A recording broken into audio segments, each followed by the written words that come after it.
बिस्मिल्लाहिर्रहमानिर्रहीम। अब हम अच्छे टॉपिक्स की तरफ आते हैं। Sports and movements in animals. पौधों के जो बोरिंग टॉपिक है उसको छोड़ते हुए हम आगे बढ़ते हैं।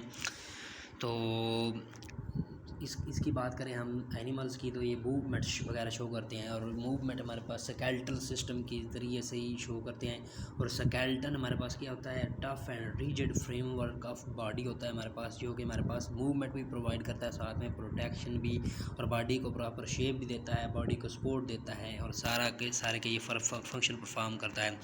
इसकी बात करें तो इनऑर्गेनिक और ऑर्गेनिक सब्सटेंस पर मुश्तमिल होता है या दोनों पर मुश्तमिल होता है।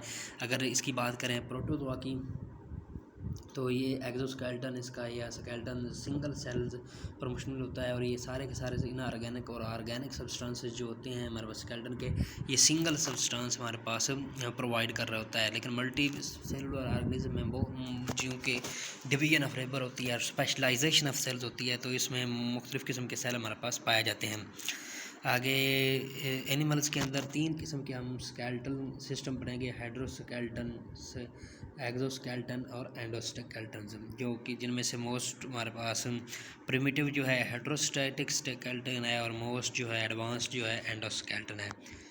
हाइड्रोस्टैटिक स्केलेटन की बात करें, ये उनमें पाया जाता है उन ऑर्गेनिज्म में जिनके अंदर कोई हमारे पास हार्ड एक्सोस्केलेटन या एंडोस्केलेटन नहीं होता, हार्ड टिश्यूज़ नहीं होते, उनके ऊपर जो है ना सिर्फ फ्लूइड फिल्ड गैस्ट्रोवैस्कुलर कैविटी और सिलोमिक कैविटी होती है।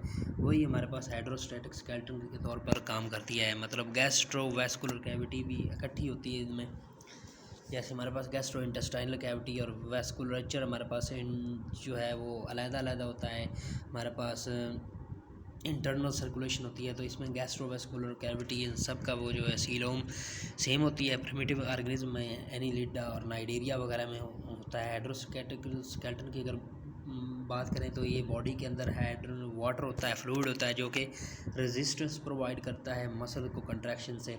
मतलब इधर ये कैविटी है, इसके अंदर हमारे पास ये वाटर है। अगर हमारे पास वाटर है बहुत ज़्यादा भरा हुआ है इस कैविटी के अंदर, और इसके जो मसल हैं ये बाहर से फोर्स अंदर की तरफ लगा रहे हैं, तो ये वाटर इनको मसल्स को अपनी अंदर की तरफ नहीं जाने देगा और उसको रेजिस्टेंस प्रोवाइड करेगा, और इस तरह इनकी एक प्रॉपर शेप आ जाएगी। तो ये इसका बेसिक हमारे पास फ्रेमवर्क होता है हाइड्रोस्टैटिक स्केलेटन का, कि हमारे पास जो भी इनमें फ्लूइड वगैरह होता है वो रेजिस्टेंस प्रोवाइड करता है मसल कंट्रैक्शन के ख़िलाफ़, और उसके नतीजे में हमारे पास मोटिलिटी भी आती है। एक तरफ को वो कंट्रैक्ट किया है, दूसरी तरफ को कंट्रैक्ट किया है और शेप चेंज हुई है, मोटिलिटी भी आती है और उसकी प्रॉपर शेप भी रहती है और उसका स्ट्रक्चर भी मेंटेन रहता है। और ये हमारे पास नाइडेरियन वगैरह और एनिलिड्स में भी पाए जाते हैं। नाइडेरियन हमारे पास जैसे अर्थवर्म वगैरह, और एनिलिड्स ऐसी एनिमोन्स स्टारफिशेस वगैरह में भी यही हमारे पास पाया जाता है। और दूसरे सॉफ्ट बॉडीड जो भी इनवर्टिब्रेट्स होते हैं जिनके अंदर कोई हार्ड एक्सोस्केलेटन या एंडोस्केलेटन वगैरह नहीं होता, उनके अंदर हमारे पास ये पाया जाता है। सी एनिमोन्स की बात करें तो उनके अंदर क्या होता है, हाइड्रोस्टैटिक स्केलेटन। तो ये हमारे पास इनके अंदर जो कैविटी होती है इनके वैस्कुलर कैविटी, वो सी वाटर से फिल हो जाती है। जब वो फिल हो जाती है वो सारी की सारी उसकी बॉडी एक्सटेंड कर जाती है, क्योंकि जब पहले सुखड़ी होती है, लेकिन जब भी किसी चीज़ के अंदर भी वाटर आता है वो फूल जाती है, एक्सटेंड कर जाती है। और उसके टेंटासेल्स जो भी होते हैं आर्गन्स, टैक्टाइल आर्गन और अफेंस और डिफेंस के आर्गन जो होते हैं वो क्या कर जाते हैं, एक्सटेंड कर जाते हैं, उसकी सारी बॉडी एक्सटेंड कर जाती है।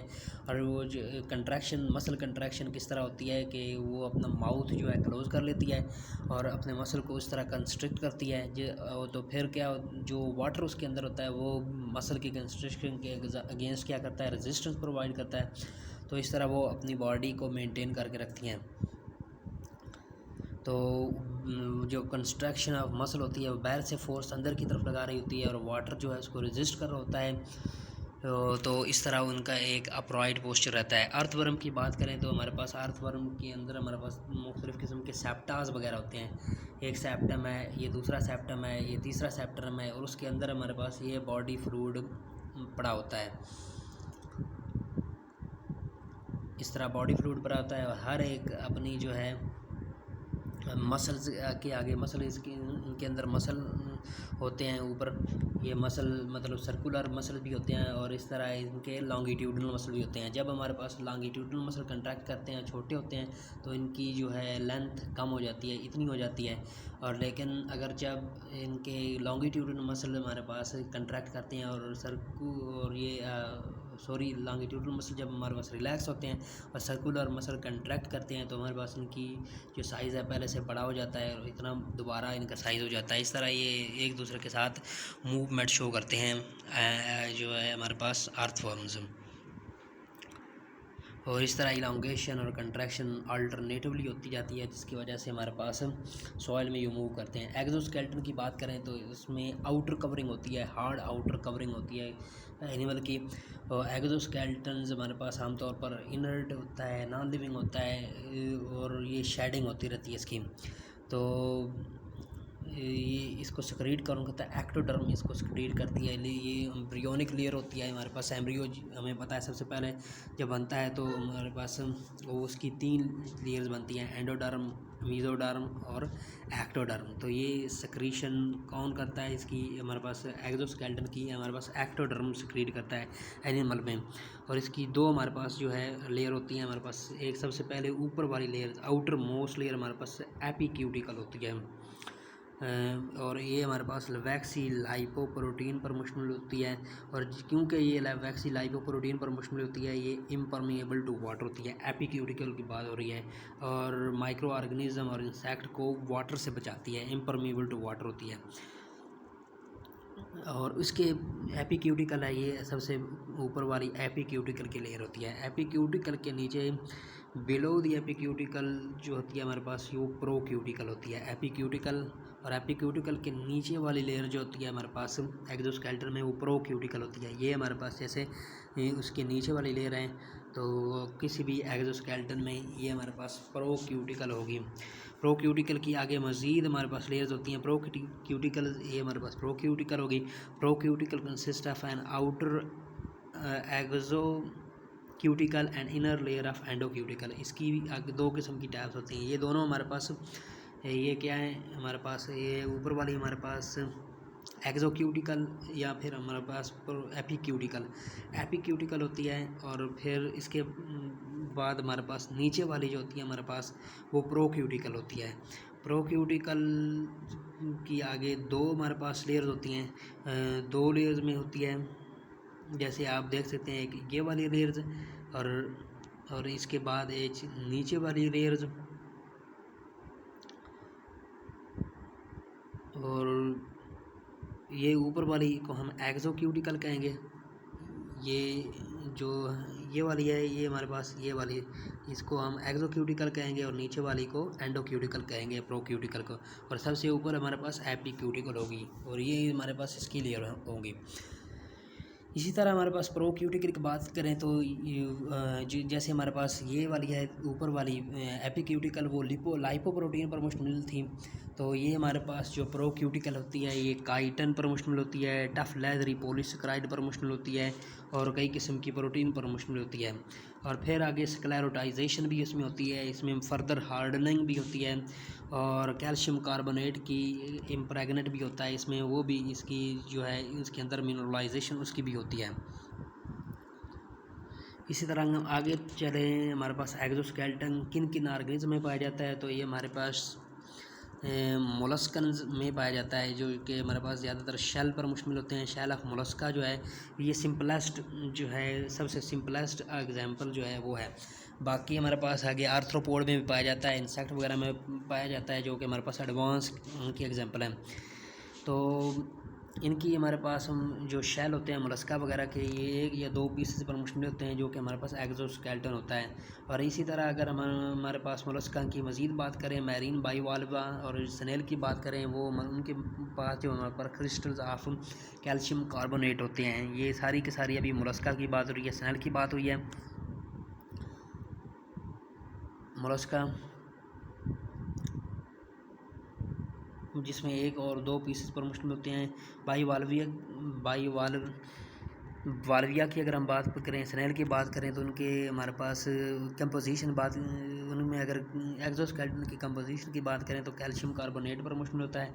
लैंड स्नेल की बात करें तो उनके अंदर आमतौर पर हार्डी जो है ना, आमतौर पर हार्ड मिनरल्स नहीं होते हैं और उनका जो एक्सोस्केलेटन होता है बहुत ज़्यादा लाइटर होता है। और इसी तरह मोलस्का की एक और बात है कि इसका एक्सोस्केलेटन भी ग्रो करता जाता है जैसे एनिमल ग्रो करता है। सो इसके लिए मोल्डिंग की ज़रूरत नहीं होती है। जिस तरह हमारे पास एक्सोस्केलेटन की अगर बात करें इंसेक्ट्स के अंदर तो उनके अंदर मोल्टिंग होती है, उनका एक्सोस्केलेटन ग्रो नहीं करता और जब ऑर्गेनिज्म बड़ा हो जाता है तो पुराना एक्सोस्केलेटन झाड़ना पड़ता है और नया एक्सोस्केलेटन आता है, एक्डाइसिस या मोल्टिंग उसको हम कहेंगे। लेकिन इनमें इसकी ज़रूरत नहीं होती क्योंकि मोलस्कन के अंदर क्या होता है कि shell can grow as animal grow और उसके ऊपर जो है रिंग्स अपीयर होती हैं और रिंग्स हमें बताती हैं कि इसकी एज वगैरह का पता चल जाता है। सॉफ्ट पार्ट ऑफ मोलस्का की बात करें तो उसके अंदर हाइड्रोस्टेटिक स्केलेटन भी होता है, एक्सोस्केलेटन भी होता है और उसके सॉफ्ट पार्ट के अंदर हाइड्रोस्टेटिक स्केलेटन जो बेसिकल मोस्ट प्रिमिटिव है वो भी होता है। अगर हम कम्प्लेक्स की बात करें, पहले हमने सिंपल की बात की जो कि मोलस्का के अंदर हमारे पास हाइड्रोस्टेटिक स्केलेटन वगैरह पाया जाता है जिसके अंदर मेजली 1 या 2 शेल पर मुश्तमिल होते हैं या फिर कैल्शियम कार्बोनेट वगैरह होती है। और इनका एक और हमने बात की थी कि इनका जो शेल होता है वो इनके साथ ही ग्रो करता है।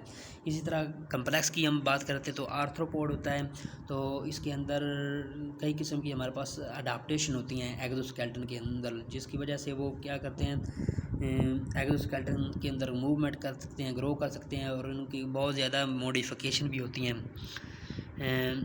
आगे हमारे पास इन्वेजिनेशन ऑफ एक्सोस्केलेटन होती है कभी किसी जगह पे जिसके ज़रिए हमारे पास रिजेस बनते हैं आर्थ्रोपोड के अंदर और बार बनते हैं और इन रिजेस और बार के ऊपर हमारे पास मसल अटैचमेंट होती है। एक्सोस्केलेटन के ऊपर मुख्तलिफ़ किस्म की रिजेस होती हैं बनी हुई और इन रिजेस के ऊपर मसल अटैच होते हैं और वो मूवमेंट करवाते हैं। ये हमारे पास एक इनकी मॉडिफिकेशन होती है कि इसके ऊपर जो है रिजेस और बार्स होते हैं। ये एमसीक्यूज़ या हमारे पास उसके बारे में पूछ सकते हैं एमसीक्यूज़ और शॉर्ट क्वेश्चन में कि इसकी मॉडिफिकेशन क्या होते हैं। सबसे बड़ी मॉडिफिकेशन इसमें क्या होती है, रिजेस और बार होते हैं जहाँ पे हमारे पास मसल अटैच होते हैं। और दूसरी मॉडिफिकेशन हमारे पास एक और मॉडिफिकेशन की बात करें तो इनके अंदर जॉइंट्स होते हैं, प्रेजेंट होते हैं और जिसकी वजह से ये मूवमेंट शो करते हैं।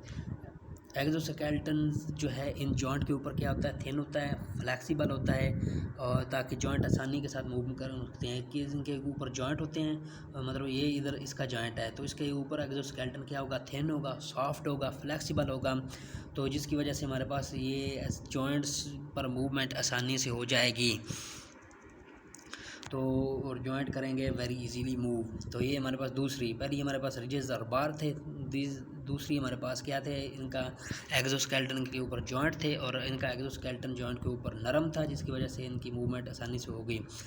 अदर मॉडिफिकेशन की बात करें तो इनके ऊपर हमारे पास सेंसरी रिसेप्टर भी होते हैं एक्सोस्केलेटन के ऊपर जिनको हम सेंसिला कहते हैं जो ब्रिस्टल की फॉर्म में होते हैं, लेंस की फॉर्म में होते हैं। ये क्या करते हैं, सिग्नलिंग सेंसिंग में मदद करते हैं। और चौथी हमारे पास मॉडिफिकेशन की बात करें तो हमारे पास एक्सोस्केलेटन के अंदर गैसियस एक्सचेंज भी होता रहता है तो इस तरह कई किस्म की मॉडिफिकेशन होती हैं। आगे मज़ीद इसके फ़ायदे की बात करें आर्थ्रोपोड में protect animal against the environment से बचाता है, रफ़ इन्वायरमेंट से और ड्राई होने से भी बचाता है और क्योंकि वाटर प्रोटेक्टेंट होता है। और एक इसका डिसएडवांटेज ये है कि एनिमल के ग्रो करने से ये ग्रो नहीं करता। जिस तरह हमने मोलस्का का देखा है कि उनका ग्रो कर जाता है लेकिन आर्थ्रोपोड का ग्रो नहीं करता और इस तरह इनकी पीरियोडिक शेडिंग होती रहती है, इनका झड़ता रहता है ये इनका एक्सोस्केलेटन और शेड होता रहता है। जब जो ये बड़े होते रह जाते हैं तो भी इनका जो है एक्सोस्केलेटन वो भी हमारे पास शेड करता है और इस शेडिंग के प्रोसेस को हम एक्टाइसिस और मोल्डिंग कहेंगे। इसके आगे प्रोसीजर्स की बात करें, हमारे पास स्टेजेस की बात करें, एक्टाइसिस होती किस तरह है तो एंजाइम इसमें बहुत ज़्यादा रोल प्ले करते हैं। सबसे पहले हाइपोडर्मल ग्लैंड एपिडर्मस, सबसे पहले एपिडर्मस और हाइपोडर्मस होती है, उसके बाद फिर हम जानते हैं कि एक्टोडर्म, एंडोडर्म और मेसोडर्म होती है। हाइपोडर्मल ग्लैंड होते हैं, ग्लैंड से सेक्रीशन निकलती हैं, एंजाइम निकलते हैं, वो क्या करते हैं एंडोक्यूटिकल्स एक्सो क्यूटिकल होती है एक हमारे पास, एक एंडो क्यूटिकल होती है, ये प्रो क्यूटिकल की की डिवीजन होती हैं, और सबसे ऊपर हमारे पास एपी क्यूटिकल होती है। तो ओल्ड जो एंडो क्यूटिकल होती है जब ग्रो हो चुका है और ये बूढ़ी ख़त्म हो चुकी है, छोटी हो गई है, और अब ये हमारे पास ओल्ड एंडो क्यूटिकल यूजेबल नहीं है क्योंकि ये छोटी है और एनिमल का साइज़ बड़ा हो चुका है। तो ये हमारे पास जो भी हाइपोडर्मल ग्लैंड होंगे वो इसको डाइजेस्ट करना शुरू कर देंगे। तो इस डाइजेशन के नतीजे में हमारे पास हाइपोडर्मस और एक्सोस्केलेटन हमारे पास एक दूसरे से अलग हो जाएंगे। एपिडर्मस होती है एक हमारे पास, और एक एपिडर्मस और ऊपर वाली लेयर और नीचे वाली लेयर हाइपोडर्मस होती है। तो एपिडर्मस में एपिक्यूटिकल वगैरह और एक्सोस्केलेटन ऊपर होता है और हाइपोडर्मस नीचे होती है, और हाइपोडर्मस की ऊपर ये एक्सोस्केलेटन होता है और उसकी जो नीचे वाली लेयर एक्सोस्केलेटन की होती है वो इसके साथ होती है। तो ये हमारे पास ये प्रोक्यूटिकल की बात है, एंडोक्यूटिकल, एक्सोक्यूटिकल और उसके ऊपर एपिक्यूटिकल होती है, 3 ये लेयर होती हैं। और इसके नीचे हमारे पास जो है ये हाइपोडर्मल ग्लैंड होते हैं। हाइपोडर्मल ग्लैंड से ये निकलती हैं सिक्रीशंस, और ये ऊपर वाली जो है एंडोक्यूटिकल को डाइजेस्ट करती हैं। जब ये डाइजेस्ट होंगी तो ये इस तरह हमारे पास ये ख़त्म हो जाएंगी। जब ये वाली लेयर्स हमारे पास, दूसरी वाली लेयर ये ख़त्म हो गई है, तो ऊपर वाला एक्सोस्केलेटन और नीचे वाले हाइपोडर्मिस और एपिडर्मिस वो सारा कुछ एक दूसरे से अलग हो जाएगा एनिमल से। तो अलग हो जाएगा तो वो रिमूव करने में आसानी होगी और आसानी से वो हमारे पास एनिमल की बॉडी से झड़ जाएगा। ओल्ड एक्सोस्केलेटन सप्लेट होना शुरू हो जाएगा, उसमें पोर होना शुरू हो जाएंगे और उसके नीचे से हमारे पास नज़र आना शुरू हो जाएगा एनिमल की बॉडी। और एंडोक्यूटिकल अगर डाइजेस्ट हो गई है उसके बाद न्यू हमारे पास प्रोक्यूटिकल और एपिक्यूटिकल बनना शुरू हो जाती है। प्रोक्यूटिकल क्या ही पार्ट होता है एंडोक्यूटिकल, मतलब नई पहली प्रोक्यूटिकल ख़त्म हो गई है तो नई हमारे पास एपिक्यूटिकल बनेगी, और उसके बाद हमारे पास प्रोक्यूटिकल बनेगी, मतलब इसमें एंडो क्यूटिकल और एक्सोक्यूटिकल शामिल होंगी। और एंडोक्यूटिकल की डाइजेशन के बाद न्यू प्रोक्यूटिकल एपिक्यूटिकल आएगी, और उसके बाद न्यू एक्सोस्केलेटन बनेगा, न्यू कार्बोहाइड्रेट वगैरह की उसके अंदर इम्प्रेगनेशन होगी, मतलब उसके ऊपर इम्प्रेगनेट हो गई जाएगा कार्बन डाइऑक्साइड कैल्शियम कार्बोनेट वगैरह डिपॉजिट होना शुरू हो जाएंगे। उसकी मिनरलाइजेशन करवाएंगे और इसको हार्डन करवाएंगे, और इसका एक्सोस्केलेटन दोबारा वैसे के वैसा हो जाएगा जैसा वो पहले था, लेकिन अब थोड़ा सा बड़ा हो जाएगा।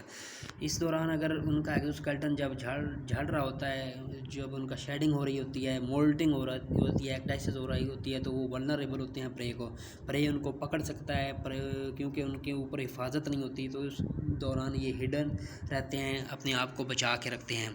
और ये सारे का सारा प्रोसेस जो है नर्वस सिस्टम इसको कंट्रोल कर रहा होता है, और नर्वस सिस्टम का जो हार्मोन होता है एक्डाइसोन, जो कि एक्टाइसिस को कंट्रोल करता है, मोल्टिंग को कंट्रोल करता है। Major function of skeletal system के पढ़ते हैं, फिर उसके बाद हम ख़त्म कर देंगे।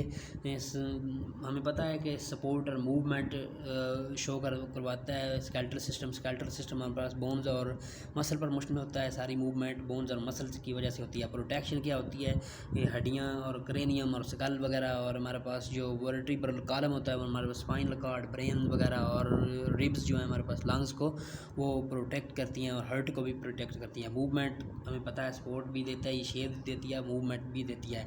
मिनरल होमियोस्टेसिस किस तरह होती है, हमारे पास बोन्स के अंदर कैल्शियम होता है, फास्फेट होता है, पोटाशियम होता है, सोडियम होता है, ये सारी चीज़ें हमारे पास बोन्स के अंदर मौजूद होती हैं। जब भी ब्लड में या बॉडी में इनकी ज़रूरत होती है तो ये बोन से निकल के बॉडी में आ जाती हैं, और जब हमें बॉडी के अंदर ज़्यादा मिकदार में कैल्शियम वगैरह होता है, फास्फेट वगैरह होता है, तो बोन के अंदर डिपॉजिट हो जाती हैं। ये आगे हम पढ़ेंगे कैल्सिटोनिन और पैराथार्मोन हार्मोन के ज़रिए से। ब्लड सेल की प्रोडक्शन भी हमारे पास बोन मैरो के अंदर होती है, रेड ब्लड सेल की भी और वाइट ब्लड सेल की भी। तो इस तरह ब्लड सेल रेगुलेशन में भी मदद करती हैं, ब्लड सेल प्रोडक्शन में भी। तो इस तरह हमारा इधर ख़त्म हो